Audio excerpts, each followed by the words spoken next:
Seigneur, merci. Merci pour ton amour envers nous. Merci pour ta grâce. Nous prions pour ta parole. Nous prions pour cette matinée. Nous savons que même au travers de la technologie, le diable peut nous distraire. Mais nous sommes venus t'adorer. Nous sommes venus nous mettre à l'écoute de ta parole. Nous sommes venus te célébrer.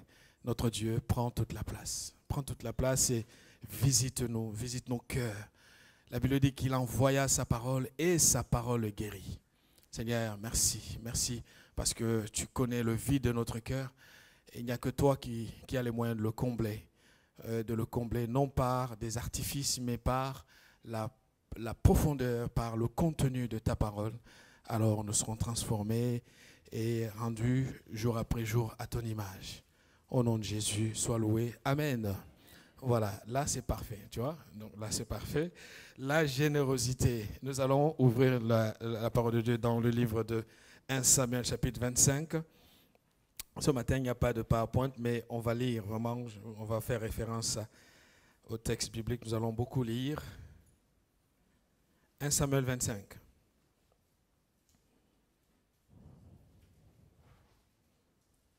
À partir du verset 1er, je lirai quelques textes et puis nous allons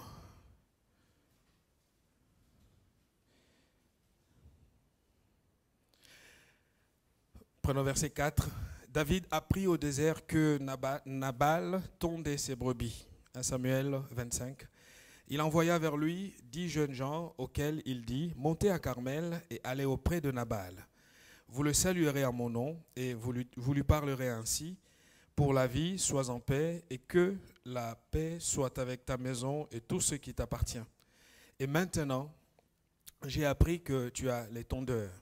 Or, tes bergers ont été avec nous, nous leur avons fait aucun outrage et rien ne leur a été enlevé pendant tout le temps qu'ils ont été à Carmel. Demande-le à tes serviteurs et ils te le diront. Que ces jeunes gens trouvent donc grâce à tes yeux, puisque nous venons dans un jour de joie. Donne donc, je te prie, à tes serviteurs et à ton fils David ce qui se trouvera sous ta main. Lorsque les gens de David furent arrivés, ils répétèrent à Nabal toutes ces paroles au nom de David. Puis ils se turent. Nabal répondit aux serviteurs de David en disant « Qui est David et qui est le fils d'Isaïe ? Il y a aujourd'hui beaucoup de gens qui s'échappent d'auprès de leur maître. Et je prendrai mon pain, mon eau et mon bétail que j'ai tué pour mes tondeurs, et je les donnerai à des gens qui sont je ne sais d'où. » Les gens de David rebroussèrent chemin et s'en retournèrent et redirent à leur arrivée toutes ces paroles à David. Alors David dit à ces gens que chacun de vous saigne son épée, et ils saignèrent chacun leur épée. David aussi saignit son épée, et environ 400 hommes montèrent à sa suite. Et il en resta 200 près de bagages. Un des serviteurs de Nabal vint dire à Abigail, femme de Nabal, « Voici, David a envoyé du désert des messagers pour saluer notre maître, qui les a rudoyés. Et pourtant, ces gens ont été très bons pour nous. Ils ne nous ont fait aucun outrage et rien ne nous a été enlevé tout le temps que nous avons été avec eux lorsque nous étions dans le champ. Ils nous ont nuit et jour servi de muraille tout le temps que nous avons été avec eux, faisant paître les troupeaux. Sache maintenant et vois ce que tu as à faire, car la perte de notre maître et de toute sa maison est résolue. Et il est si méchant qu'on ose lui parler. » Abigail prit aussitôt 200 pains, 2 outres de vin, 5 pièces de bétail apprêtées, 5 mesures de grains rôtis, 5 masses de raisins secs et 200 figues sèches. Elle les mit sur des ânes et elle dit à ses serviteurs, « Passez devant moi, je veux vous suivre. » Elle ne dit rien à Nabal, son mari. Montée sur un âne, elle descendit la montagne par un chemin couvert, et voici David et ses gens descendaient en face d'elle, en sorte qu'elle les rencontra. David avait dit, « C'est bien en vain que j'ai gardé tout ce que cet homme c'est bien que j'ai gardé tout ce que cet homme a dans le désert et que rien n'a été enlevé de tout ce qu'il possède. Il m'a rendu le mal pour le bien. Que Dieu traite son serviteur David dans toute sa rigueur si je laisse subsister jusqu'à la lumière du jour, à la lumière du matin, qui que ce soit de tout ce qui appartient à Nabal. Lorsqu'Abigaïl aperçut David, elle descendit rapidement de l'âne, tomba sur sa face en présence de David et se prosternant contre terre. Puis elle se jeta à ses pieds et dit, « À moi la faute, mon Seigneur. Permets à ta servante de parler à tes oreilles et écoute les paroles de ta servante. Que mon Seigneur ne prenne pas garde à ce méchant homme, à Nabal, car il est comme son nom, Nabal est son nom. Et il y a chez lui de la folie. Et moi, ta servante, je n'ai pas vu les gens que mon Seigneur a envoyés.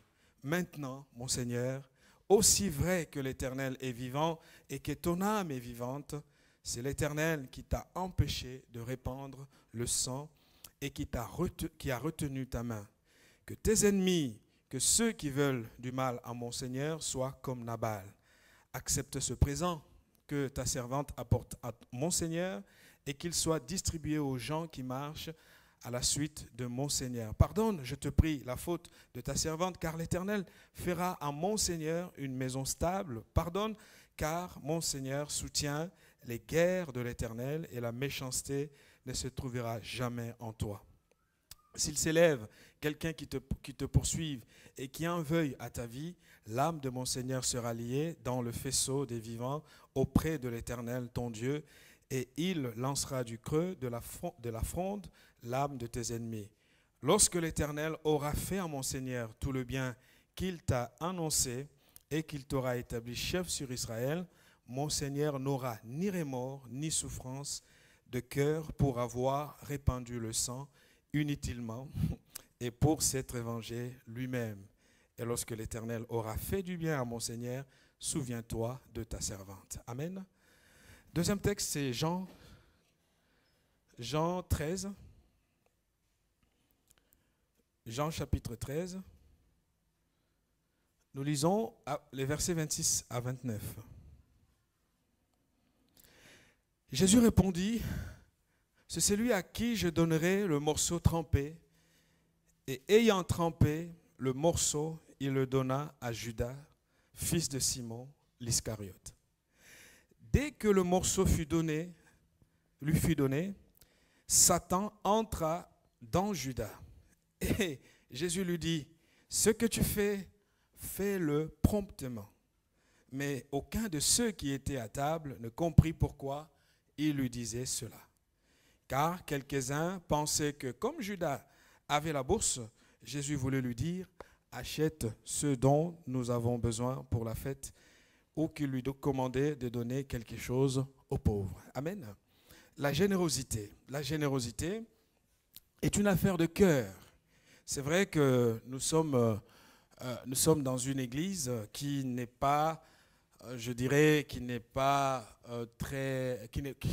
qui a le sens du don ou des offrandes, et peut-être pas quand on regarde notre fonctionnement, nous reconnaissons la grâce de Dieu dans l'église. Mais ce n'est pas parce que tout va bien sur le plan de notre générosité, parce que cette générosité, d'ailleurs, elle ne concerne pas toute la communauté. Il est important, au travers de l'enseignement de la parole, de montrer le pourquoi de la générosité en étant fondé sur le texte biblique. Et vous avez vu que les deux textes que nous venons de lire, le premier qui est très long, mais je devais le lire entièrement pour nous aider à comprendre le fonctionnement de Dieu, le fonctionnement des lois qui régissent les bénédictions divines. Aujourd'hui, c'est vrai que certaines personnes, même dans les églises, ont du mal à donner à Dieu, ont du mal à donner une offrande, à donner la dîme. Chacun a ses raisons, chacun a sa manière de penser, et surtout dans notre culture, lorsqu'on en parle, on coince les gens, ils n'aiment pas trop qu'on parle de ces sujets. Et pourtant, le Dieu de la Bible est le Dieu qui a institué le fait que l'enfant de Dieu doit être quelqu'un qui vit ou qui manifeste de la générosité. Et si les gens ne donnent pas, ou nous ne donnons pas assez, ou nous ne donnons pas comme il se doit, c'est parce que la générosité est avant toute chose l'affaire de notre cœur. L'apôtre Paul disait que celui qui donne, donne avec joie. Lorsqu'on donne, on doit être heureux de donner. On doit être dans la joie de faire cet acte. Cet homme que nous venons de nommer dans ce récit long, qui s'appelait Nabal, est le portrait des personnes qui, justement, montrent que, parfois on pense que je commencerai à donner que quand j'en aurai assez. Vous savez, si vous n'apprenez pas à donner avec le peu que vous avez, le jour où vous aurez des millions, jamais vous donnerez à Dieu ou autour de vous. Parce que l'accroissement des richesses ne nous rend jamais généreux. La générosité commence dans les petites choses. Amen.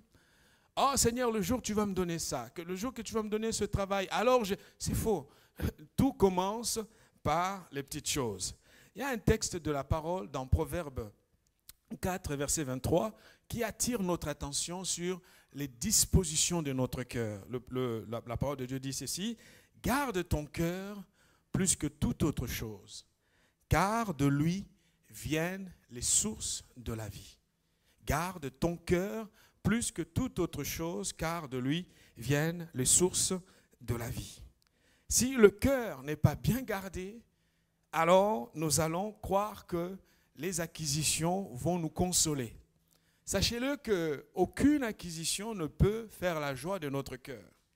La véritable joie de notre cœur a lieu où elle est là dans notre cœur que quand chacun de nous réalise l'importance de laisser Dieu être la priorité de sa vie. Si Dieu est la priorité de notre vie, tout ce que Dieu nous donne, alors nous allons le lui redonner quand il en a besoin. Alors quelqu'un me dira, mais est-ce que ce que je donne, Dieu descend le soir? Vous savez, lorsque j'étais plus jeune et que je voyais les offrandes en Afrique, c'est dans des bassins. Hein. Vous savez, la monnaie en Afrique, c'est un peu, elle n'a pas vraiment elle n'a pas la valeur qu'a peut-être le dollar ou l'euro ici.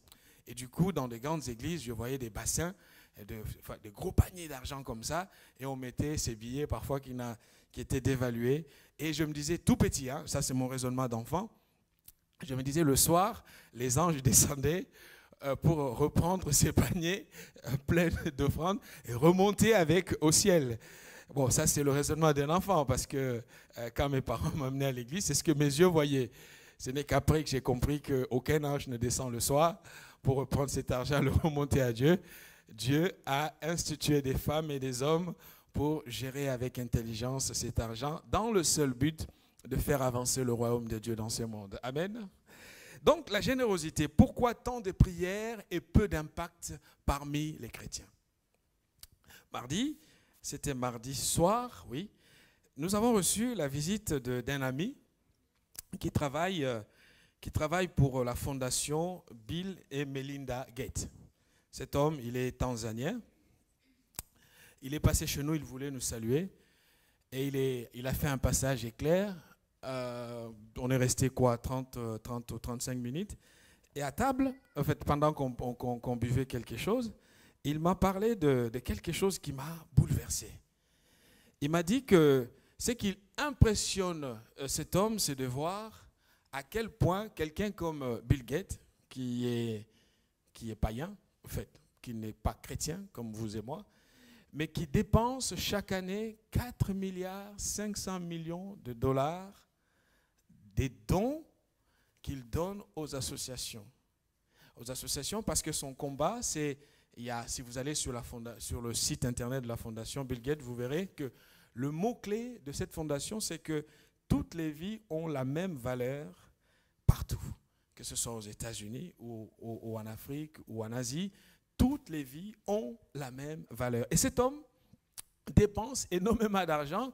Et l'ami qui nous parlait, travaille pour lui, il m'a dit, mais je prie seulement qu'il soit converti.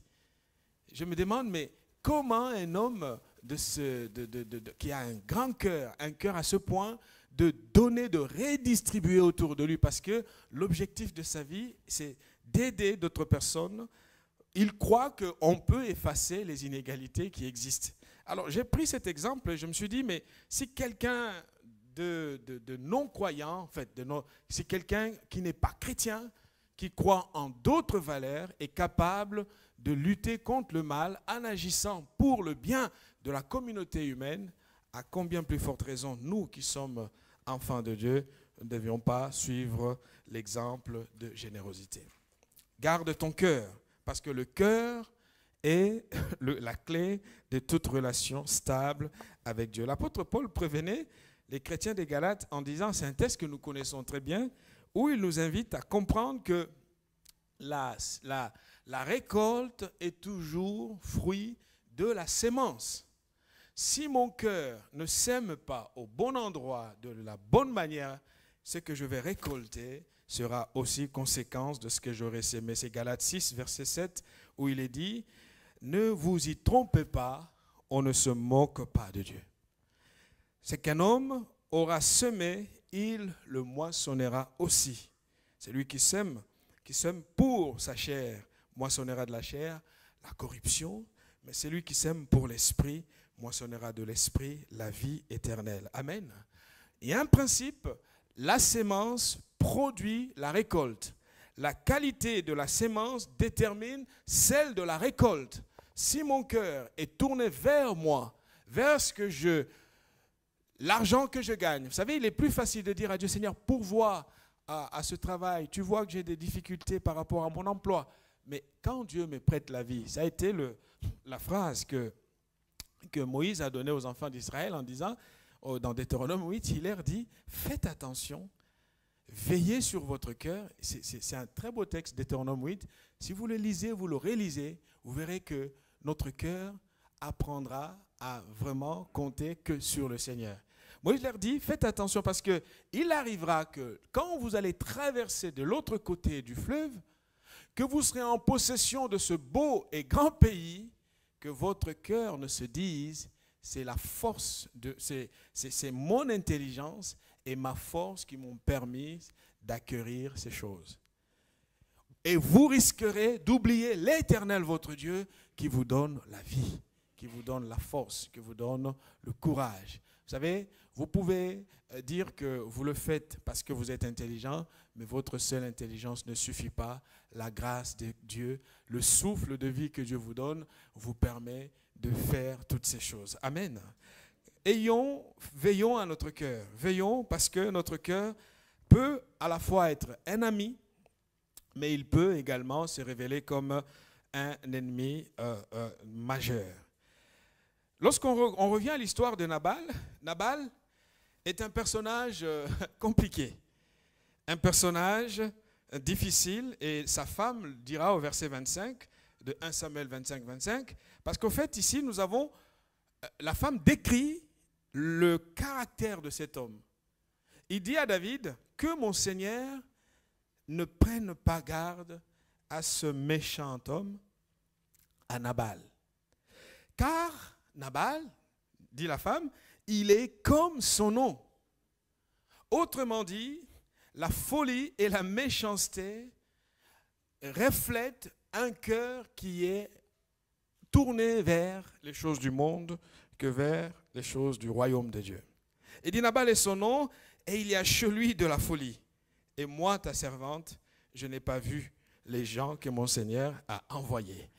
Alors, j'essaye de me dire comment cette femme vivait la vie de couple avec cet homme.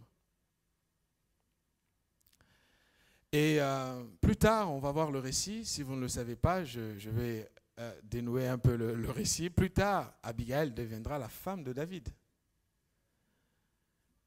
Plus tard, beaucoup plus tard. Au début, tout le monde respecte le cadre. Cette femme a vécu avec un homme très riche. Si vous lisez le verset 1, justement, nous le dit, la Bible le présente comme un homme très, très riche. Reprenez le verset 1. Verset 2, pardon. Il y avait à Maon un homme fort riche, possédant des biens. À Carmel, il avait 3000 brebis et 1000 chèvres et s'est trouvé à Carmel pour l'attente de ses brebis. La Bible le présente comme un homme fort riche. Mais le cœur de ce riche était caractérisé par la folie et par la méchanceté. La folie, c'est lorsque je ne comprends pas que lorsque Dieu me bénit, la bénédiction de Dieu n'a pas pour vocation à venir me permettre uniquement un certain confort. La parole de Dieu dit, à celui à qui on a donné plus, on en redemandera plus. Nabal a cru que tout était pour lui. David vient vers lui, c'est ce que David reproche à Nabal. David reproche l'ingratitude de Nabal et son arrogance. Vous savez, la cupidité nous pousse souvent à employer à nous comporter de la sorte. Celui qui est dans la cupidité ne pense qu'à lui. Et son discours est un discours d'arrogance. Même d'arrogance vis-à-vis de Dieu. En disant, si j'ai ça, c'est parce que je l'ai mérité. Si vous avez ça, c'est pas faux. Vous savez, le mérite ne fait pas tout. Il y a la faveur de Dieu sur ta vie qui doit t'inviter à comprendre que lorsque Dieu te bénit, alors apprends à te comporter avec une attitude de générosité. Verset 10, Nabal répondit au serviteur de David, qui est David? Vous savez, un homme de mépris, un homme qui ne reconnaît pas ce que les autres font autour de lui. Qui est David? Et qui est le fils d'Isaïe? Il y a aujourd'hui beaucoup de gens qui s'échappent d'auprès de leur maître. Et il dit, et moi, Nabal, je prendrai mon pain, mon eau et mon bétail que j'ai tué pour mes tondeurs et je les donnerai à des gens qui sont, je ne sais d'où. Une phrase qui va blesser David et vous verrez les raisons. Au verset 14, David attendait de Nabal le retour de l'ascenseur. Parce que David a agi à l'égard de Nabal. Mais Nabal lui répond ou lui donne une réponse qui n'est pas du tout appropriée. David, d'abord, c'est le serviteur qui rend témoignage de ce qu'ils ont bénéficié comme bonté de la part de l'équipe de David. Il dit, un des serviteurs de Nabal, verset 14, vint dire à Abigail, femme de Nabal, voici David a envoyé du désert des messagers pour saluer notre maître. Et le maître qui les a rudoyés. Et pourtant, ces gens ont été très bons pour nous. Lorsqu'on nous manifeste de la bonté, nous devons savoir que demain, Dieu nous mettra dans un contexte où nous serons sollicités pour redonner aux autres avec bonté. Amen. On ne peut pas que recevoir et ne pas redonner. Si on t'a béni, Dieu te mettra un jour ou l'autre dans un contexte où ton cœur sera éprouvé pour voir comment tu agis. Alors tu attendras peut-être qu'une apparition angélique vienne te convaincre, mais la parole de Dieu est là déjà pour le faire. David est blessé. Le serviteur enchaîne, il explique, ils ont été très bons pour nous, ils ne nous ont fait aucun outrage. Et rien ne nous a été enlevé. Au fait, vous êtes ici avec une bande de 600 militaires dans un désert. Ils fuient le roi Saül. Et ils sont là. Il faut nourrir ces bouches. Il faut entretenir ces vies. Et ces gens se disent, nous n'allons pas faire du mal à ces personnes. Et l'équipe de David a protégé les biens et les intérêts de Nabal. Et David attendait qu'à un moment donné, Nabal soit conscient du bienfait qui lui avait été accordé. Sauf que Nabal répond avec folie. Et si nous regardons bien ce que Dieu nous accorde au quotidien, la santé, la force, le mariage que nous avons, les enfants que nous avons, ou les enfants que nous avons choisi de ne pas avoir parce que nous donnons notre temps et notre énergie à une cause noble, c'est aussi un choix de vie. Le travail que j'ai, quand la pression arrive dans mon travail, le Seigneur pose sa main. Frères et sœurs, on peut toujours aller à l'école, mais l'école ne justifiera pas toutes les grâces qui nous sont manifestées. Il y en a plusieurs qui cherchent, mais qui ne trouvent pas. Mais toi, Dieu t'a fait la grâce d'avoir ce que tu as. Apprends à te comporter avec un cœur généreux. Un cœur généreux, pourquoi? Parce que nous ne sommes que des passagers sur terre. Nous ne sommes que passagers. Le meilleur impact, ce n'est pas le fait de dire comment il a vécu. Le meilleur impact de dire qu'est-ce qu'il a laissé, qu'est-ce qu'il a fait. Donc, si nous parlons d'Abraham comme un homme qui a su poser des actes qui y ont laissé un impact pour les générations futures. C'est à cela que nous sommes appelés. Ce que Dieu te donne, si tu fais du bien autour de toi, alors tu remplis bien les conditions. Jésus disait à Judas, bon, on reviendra sur Judas, il disait, mais on a des pauvres. Jésus dit, mais oui, mais les pauvres. Jésus n'a pas dit qu'il ne faut pas donner aux pauvres. Judas avait une interprétation complètement décalée. On peut voir aussi ce que David dit au verset 21, c'est ça, en fait, l'argument qui pousse David à agir. Heureusement, Abigail l'a arrêté sur sa route. David dit ceci au verset 21, c'est bien en vain que j'ai gardé. Voyez, il attendait toujours un retour. On attend toujours un retour. Ce n'est pas un péché que d'attendre un retour. Il dit, c'est donc en vain que j'ai gardé tout ce que cet homme a dans le désert et que rien n'a été enlevé de tout ce qu'il possède. Et David de dire le mot, il m'a rendu le mal pour le bien. La suite, que Dieu traite son serviteur dans toute sa rigueur, c'est une formule d'imprécation dans l'Ancien Testament, que Dieu traite son serviteur dans toute sa rigueur, si je laisse subsister jusqu'à la lumière du matin qui que ce soit de tout ce qui appartient à Nabal. Alors là, David prend une mauvaise résolution. Heureusement, entre en action cette femme du nom d'Abigail. Lorsqu'elle reçoit le message, Abigail va agir. Frères et sœurs, nous sommes peut-être entourés de personnes égoïstes. Si c'est mon mari qui est égoïste ou ma femme qui est égoïste, mon rôle, c'est de montrer que la vie n'est pas simplement centrée sur soi. La vie, c'est aussi apprendre à regarder autour de soi. Qu'est-ce que j'apporte? Vous savez, les questions financières, l'argent, dans des couples, c'est des questions de tension. Mais l'un peut aider l'autre à dire, notre Église a besoin de ceci. La maison de Dieu a besoin de cela. Faisons attention parce que ce jour-là, si Abigail ne s'est pas levée pour aller à la rencontre de David, et Abigail périssait avec Nabal.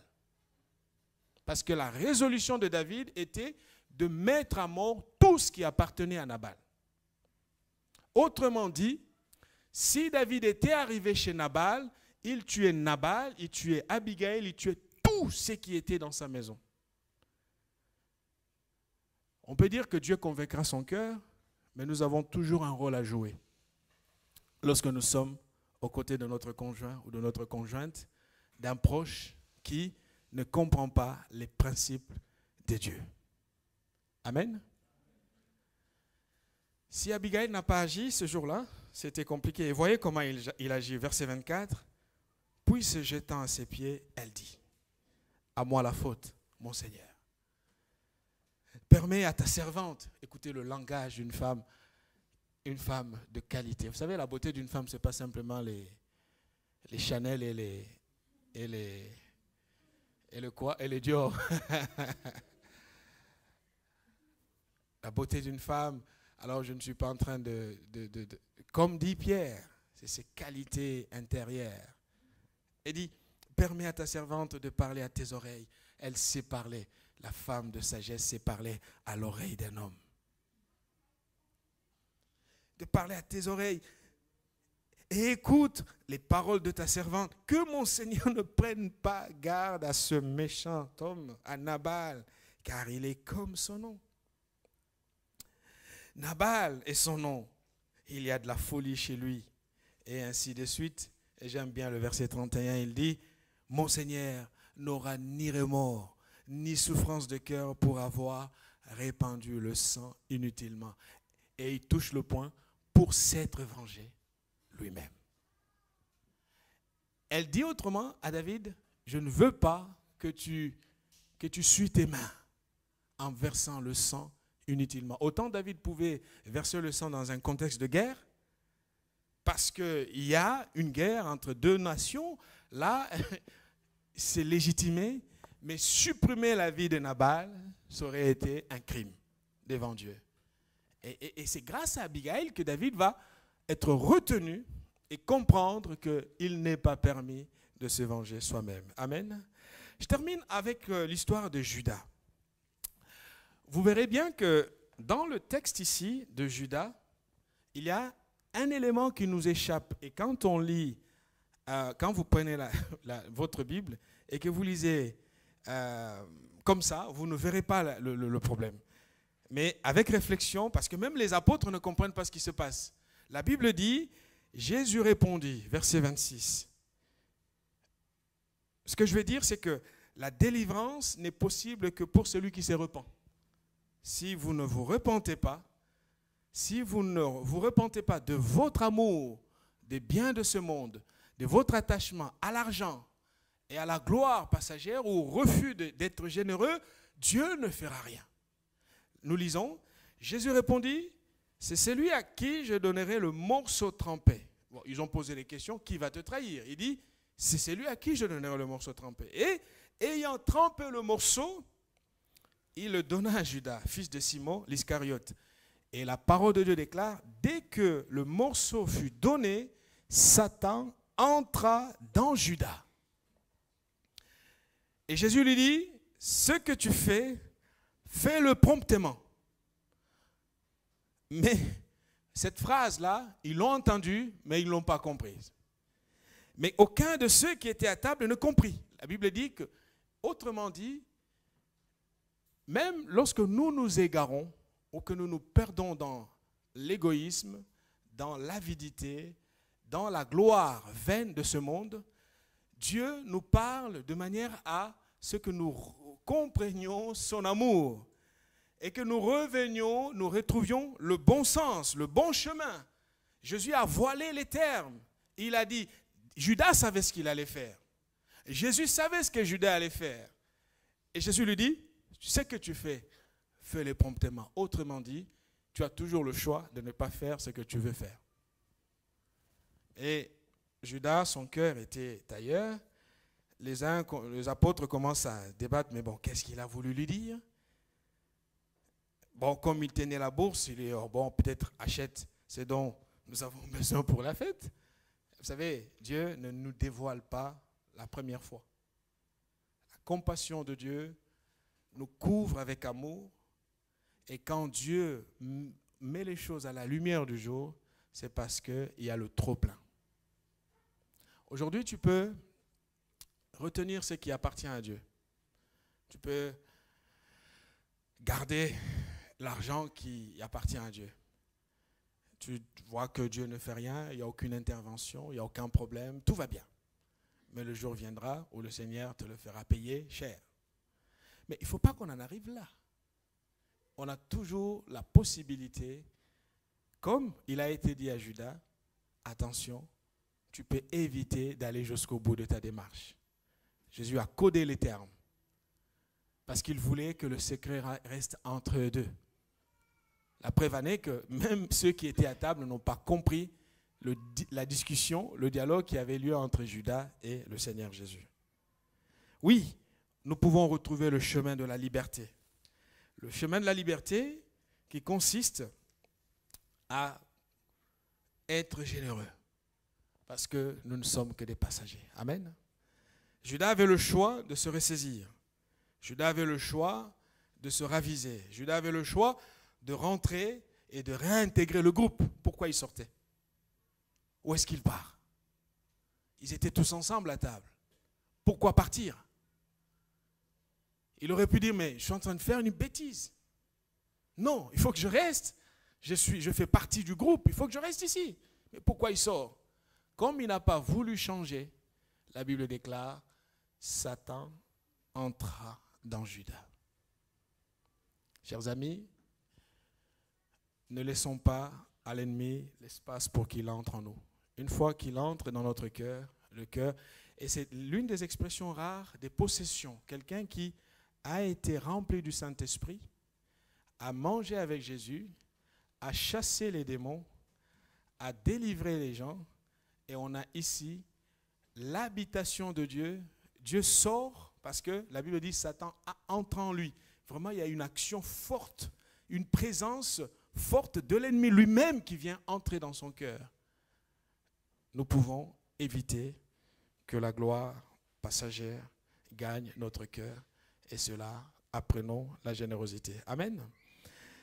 Mot de conclusion, la générosité, nous avons l'exemple de cet homme formidable qui s'appelait Zachée. Esclave du monde, esclave du boulot, de l'argent. Il était un homme très riche aussi. Et lorsqu'il rencontre le Seigneur Jésus-Christ, vous savez ce qui se passe? Zachée redonne au centuple, 4 fois, ce qu'il devait aux autres. Et l'homme qui était attiré par l'argent, l'homme qui était attiré par le matériel, l'homme qui avait pour leitmotiv, le motif de sa vie, le boulot, l'argent, le succès, cet homme va tout vendre parce qu'il a compris que le vrai succès, c'est de redonner et non d'être esclave de quoi que ce soit. Que le Seigneur nous aide et que nous puissions changer notre regard au sein de l'Église. Apprenons à être généreux et apprenons à donner à Dieu ce qui lui appartient. Amen. Nous le faisons, mais nous pouvons le faire davantage. Ne nous posons pas des questions de « il y en a trop, il n'y en a jamais trop », parce que le royaume de Dieu, la vision de Dieu, c'est le monde entier. Amen. Aller conquérir le monde, il faut avoir ce qu'il faut. La vision de Jésus, c'est le monde entier. Et Jésus, notre Jésus est un Jésus qui rêve grand. Nous pouvons rêver grand avec lui et nous pouvons donner à notre Église ce dont elle a besoin pour que les âmes soient sauvées, les vies soient transformées. Nous le faisons déjà. Je sais que nous le faisons, mais nous pouvons le faire davantage. Nous pouvons aller au-delà pour que ça coule en abondance au sein de cette communauté. Quand on voit l'Église, on dit c'est une Église vraiment bénie. Amen. Faisons notre part et la part des responsables de l'Église sera de gérer avec sagesse. Ça, ce n'est pas notre problème. Ils auront à rendre compte à Dieu pour comment ils gèrent. Notre part est d'obéir et de faire ce que Dieu nous dit plutôt que d'être esclave du matériel. Seigneur, merci. Parce que apprendre la générosité est vraiment une affaire de cœur. Guéris notre cœur pour que, Seigneur, nous ne puissions pas retenir ce qui te revient. Seigneur, nous ne voulons pas te voler. Nous ne voulons pas dérober ce qui te revient, Seigneur. Nous ne voulons pas nous retrouver dans la situation de Nabal et celle de Judas, Seigneur. Nous voulons imiter l'exemple de Zachée. Te donner et redonner autour de nous, faire du bien. C'est peut-être l'une des raisons pour lesquelles tu nous rends prospères, tu nous rends bénis. Seigneur, fais-nous grâce. Au nom de Jésus-Christ. Amen.